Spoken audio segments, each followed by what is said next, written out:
Découverte en 2001, Priscilla Betty a vu sa carrière exploser.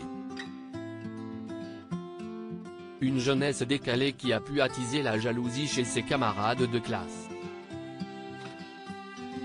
Une période compliquée qu'elle a racontée dans Ça commence aujourd'hui, l'émission diffusée sur France 2 ce lundi 17 avril 2023.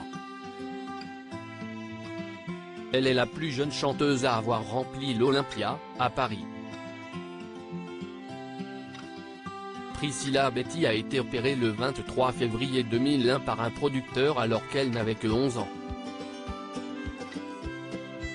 Quelques mois plus tard, en septembre 2021, elle sortait son premier single Quand je serai jeune et reçut un disque d'or de la part de son idole Britney Spears. Les succès se sont enchaînés, son premier album Cette vie nouvelle, sorti en juin 2002, est certifié disque d'argent avec 90 000 exemplaires vendus. Une belle carrière qui a fini par s'essouffler lorsqu'elle a décidé de changer de maison de disques, puis 2 ans plus tard, de se séparer de son producteur de toujours, Patrick Debord. Parallèlement, Priscilla Betty avait le rôle principal dans la série Chante sur France 2 et enchaînait les apparitions à la télévision comme en 2015 lorsqu'elle a participé à la 6e saison de Danse avec les stars sur TF1, aux côtés du danseur Christophe Licata. Médiatisée très jeune, l'artiste, aujourd'hui âgée de 33 ans, est revenue sur cette vie hors du commun sur le plateau de Ça commence aujourd'hui.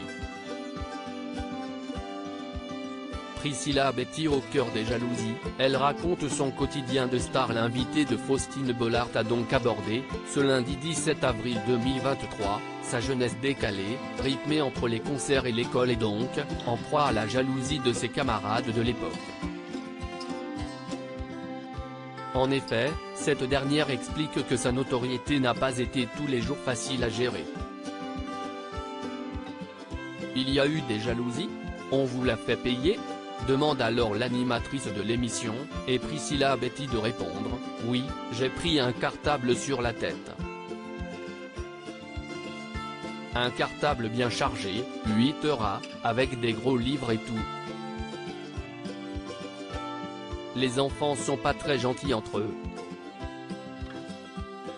La jeune femme explique que ce geste d'une rare violence a eu un impact sur sa vie d'après, « Ça m'a fait mal parce que j'ai gardé des séquelles au cervical. J'ai eu un trauma, type coup du lapin. Aujourd'hui, même quand je suis amenée à redanser, ce sont des douleurs qui reviennent à cause de ça. » Enfant star, à l'image de Séverine Ferrer, Priscilla Betty a décidé de s'émanciper et d'entamer cette vie nouvelle. Tout en restant dans la chanson.